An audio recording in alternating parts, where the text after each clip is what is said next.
The banners of Lysandria snapped in the wind, deep crimson against the pale blue sky. Princess Ilara of Caerleon stood at the balcony of the high tower, her fingers pressed lightly against the stone balustrade. Below, the court bustled in preparation for the royal betrothal. Musicians tuned their lutes, servants arranged garlands of spring flowers, and guards stood taller than ever in their polished armor. Today was meant to be a celebration, an alliance between two kingdoms long at odds, a marriage to secure peace. She had never met Prince Ronan, heir to the Lysandrian throne. Their kingdoms had traded embassies and treaties, but no affection. Word of him came only through portraits and distant praise.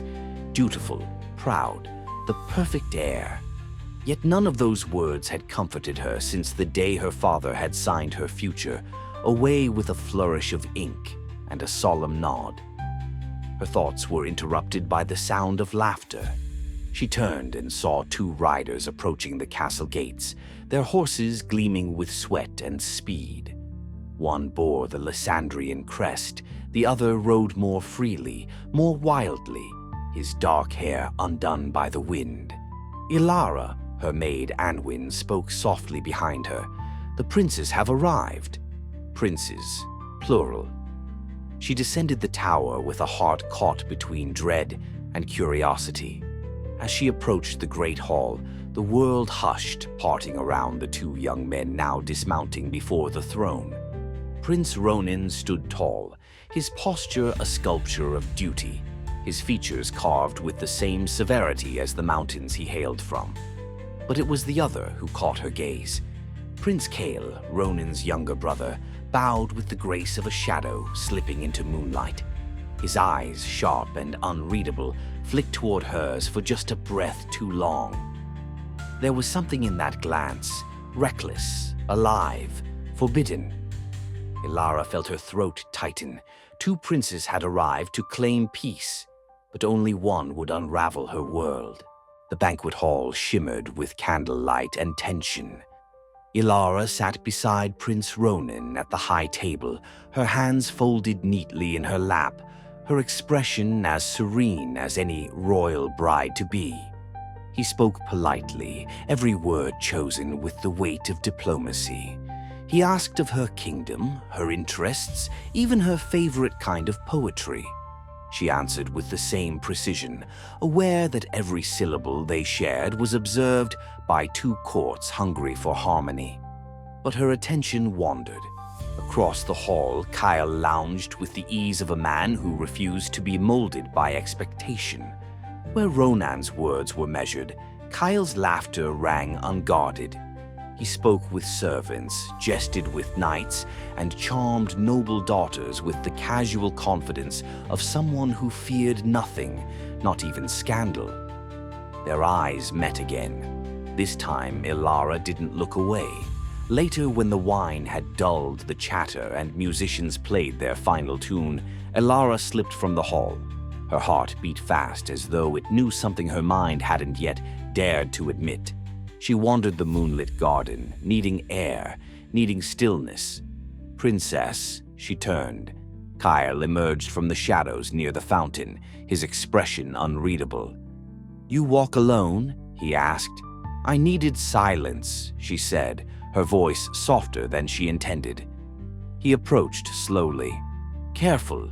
In Lysandria, silence is often the loudest kind of danger." She should have left. She should have returned to her chambers. But instead, she stayed, drawn in by the gleam in his eyes and the edge in his smile. "You don't act like a prince," she said. "Good," Kael murmured, stepping closer. "Because I don't intend to be one." The words echoed in her chest like a secret warning, but she didn't know yet how many truths Kael kept buried beneath that disarming grin, or how far he'd go to change the fate both kingdoms believed was already written. Ilara didn't sleep that night. She sat by the window, the cool breeze pulling at the sheer curtains, her thoughts tangled like ivy around a name she shouldn't say out loud. Kael. The way he spoke, the way he looked at her, as if he knew her heart before she did. It unsettled her. It thrilled her. By morning, she had convinced herself it was nothing. A moment. A spark. It meant little in the face of duty. But when she stepped into the royal gardens, there he was again. Kyle leaned against the marble wall of the sun-drenched terrace, a half-eaten apple in his hand, a mischievous smirk dancing on his lips. "Morning, princess." "You always appear when I'm alone," she said, trying to sound stern. "I prefer quiet audiences." He took another bite and looked at her thoughtfully. "Or perhaps I simply like your company." Elara hesitated. "If my father knew, he'd forbid me from breathing the same air as his precious daughter," Kale finished, tossing the apple into a bush. "I've heard the stories, you know, of your wisdom, your fire, but they didn't mention how often you look at the stars when you think no one's watching." She stiffened. "You watch me?" He shrugged. "I'm observant." A long silence fell between them. Finally, she asked, "Why are you really here, Kale? You weren't needed for this betrothal." He smiled, but this time it didn't reach his eyes. A prince should support his brother, should he not? It was an answer that answered nothing. She wanted to push further, but voices echoed through the hedges, servants approaching. Without another word, Kyle bowed low, a gesture that somehow felt both mocking and sincere. "Until next time, princess." Then he was gone, and Elara, left alone once more, felt the first true stirrings of danger, something far more threatening than war or politics, something that burned behind a younger prince's eyes. The storm came without warning. Sheets of rain lashed against the palace windows, and the sky turned a deep, seething gray. Elara stood at the edge of the colonnade, watching the garden below flood with water and wind. Courtiers scattered indoors, their silks and finery soaked in seconds. But she remained, the cold rain soaking through her gown, her hair clinging to her face like ivy to stone. She needed the storm, needed the clarity of it. "Trying to catch a fever, princess?" She didn't turn, she didn't have to. Kyle stepped into the rain beside her, just as soaked, just as wild. His hair was plastered to his forehead, his tunic clinging to him, but he wore the storm like a second skin. "I needed to breathe," she said softly. And did the wind offer answers? None that made sense. For a long moment they stood there in silence, the thunder their only witness. Then she turned to him, her gaze hard. "You're dangerous." Kale tilted his head. "Because I speak to you in gardens? Because I don't wear my chains as proudly as my brother? Because you make me forget," she whispered. His smile faltered. "Forget what?" "My duty, my country, my reason." Raindrops trickled down her cheek like tears. Or maybe they were tears. She didn't know anymore. He reached out slowly, fingers brushing the side of her face, then cupping her jaw. "Then let's forget it. Just for a moment." And before she could speak, before she could think, he kissed her. It was not gentle. It was not polite. It was a kiss full of thunder and wind and everything forbidden. Her hands gripped his tunic, his arms wrapped around her waist, and for a fleeting second, the world vanished. When they finally pulled apart, the sky cracked open above them. Kyle searched her face, breathless. "Tell me you don't feel it too." Elara didn't answer, but she didn't step away. Elara paced the floor of her chambers, her dress still damp, her lips still tingling.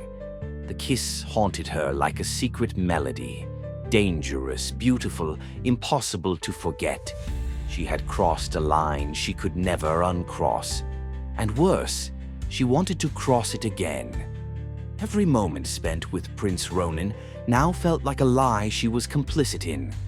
He was kind, noble, everything a future king should be. But he was not Kale, not the one who saw her, not the one who made her feel alive. A soft knock broke her thoughts. She opened the door and found Anwin waiting, eyes darting nervously. "You asked me to listen," her maid whispered. "There's talk among the Lysandrian guards about Chaol." Ilara's heart thudded. "What kind of talk?" Anwin stepped inside, voice lowered to a hush. "They say he's been meeting with men in secret. Soldiers, mostly, veterans from the border wars, men loyal not to the crown, but to him." Ilara's blood ran cold. "Are they planning something?" "I don't know, but Chaol's been speaking of change, of a new Lysandria. Some believe he's building something or waiting for something to fall." Ilara closed the door and turned away. She wanted to believe Chaol's charm was just that, reckless affection, not ambition. But whispers had a way of becoming storms, and yet, even now, she wanted to run to him. Later that night, she wrote a letter, folded it, sealed it with wax. She didn't know where it would lead, only that she couldn't stay here, bound to a future she didn't choose. Tomorrow she would ask Chaol to help her escape, not knowing that he had already planned it. Chaol read the letter by the dim glow of candlelight, his lips curving slowly as the wax seal broke. He had waited for this. Ilara's words were careful, veiled in metaphors and cautious phrases, but the message was clear. She was ready to leave, ready to run from her crown, her country, and the brother she was promised to. And she wanted him to take her. He folded the letter and slid it into his coat. The scent of her still clung to the parchment, jasmine and ink. Part of him ached, not with guilt but something stranger. Victory, perhaps. Outside the window, the city lights shimmered against the rain-slick streets. Lysandria was quiet tonight, unaware of the storm moving beneath its surface. Chaol crossed the room to the map sprawled across his desk. Dozens of tiny pins marked locations, barracks, watchtowers, secret passes in the northern hills. His hand hovered over a silver pin near the border. That would be the route, discreet, fast, guarded by men who owed him more than they did the king. A knock at the door pulled him from his thoughts. His man, Darren, entered. "She trusts you now?" Darren asked. Chaol gave a slow nod. "She's ready." "And your brother?" "Blind as ever. He sees her as a jewel, not a flame." Chaol poured wine into 2 cups, handing one to Darren. "When Ilara vanishes, Ronan will chase shadows, and while he searches for his bride, I'll take the crown." "You'll have to marry her." Chaol drank. "Yes, and I will. In time, but not out of love." Darren arched a brow. "And if she discovers your plan?" Chaol's eyes darkened. "Then she'll be my queen, or my prisoner." The candle flickered violently, as if reacting to the weight of his words. In another tower, Ilara stared out her window, her heart torn between hope and dread. Unaware she was walking straight into a game far larger and far deadlier than love. The forest loomed ahead like a cathedral of shadows. Ilara rode hard, the hood of her cloak pulled low, her breath visible in the cold night air. Behind her, Chaol's horse galloped in rhythm with her own, silent but steady. They had slipped past the guards at the southern gate with forged papers and bribes. The stars above blinked like nervous witnesses as the border drew near. Ilara's heart thundered, not just from the ride, but from the weight of what she was doing. She was abandoning everything, her family, her duty, her country. For what? A chance at freedom, a life with the one she had chosen. Chaol had said little since they fled the palace. His eyes were focused, his jaw tense. It was only when they reached the clearing by the old ruins, just miles from the border, that he finally dismounted. "This is where we rest," he said. Ilara slid from her saddle, legs unsteady. The wind rustled through the tall grass as she turned to him. "We're almost there." Chaol nodded. "Yes, and everything changes after tonight." She smiled, uncertain. "What will we do when we cross?" He stepped closer. We'll disappear, start again, somewhere they can't touch us. But something in his voice was off. Ilara's smile faded. Kyle, what aren't you telling me? He hesitated, just for a breath. But it was enough. Her eyes narrowed. You've planned more than this escape. Stillness, then. I never lied to you, Kyle said. But I didn't tell you everything. Her voice dropped. You're planning to take the throne. I'm second born, he said flatly. Ronan was always meant to rule, and yet he'll waste the crown trying to chase peace with people who will never bow. Lysandria needs a ruler with teeth, with fire, and it needs you beside him. She took a step back. You used me. I loved you, he said. Still do. But you made your choice too. You left your kingdom for me. Don't pretend you didn't want this. I wanted us, she whispered, not betrayal. His hand reached for her. She stepped away. I won't be your queen, she said. Kyle's expression hardened. Then I can't let you leave. But even as he said it, Ilara had drawn the blade from his own saddle. He didn't move, only watched her, eyes glittering with admiration and regret. You could kill me, he said quietly. She held the blade steady. I won't need to. She turned, mounted her horse, and vanished into the trees before he could speak again. By dawn, she had returned to the palace, mud-streaked, shaking, heart shattered, but alive. She told the truth. The alliance held. Ronan listened, stone-faced, and said nothing when she returned her betrothal ring. She would never be his nor Cale's. Ilara left Caerleon weeks later, not as a bride, not as a queen, but as a woman who had chosen herself. And somewhere beyond the border, in a rising court of whispers and blades, Prince Cale sharpened his plans and remembered the one flame he could never hold.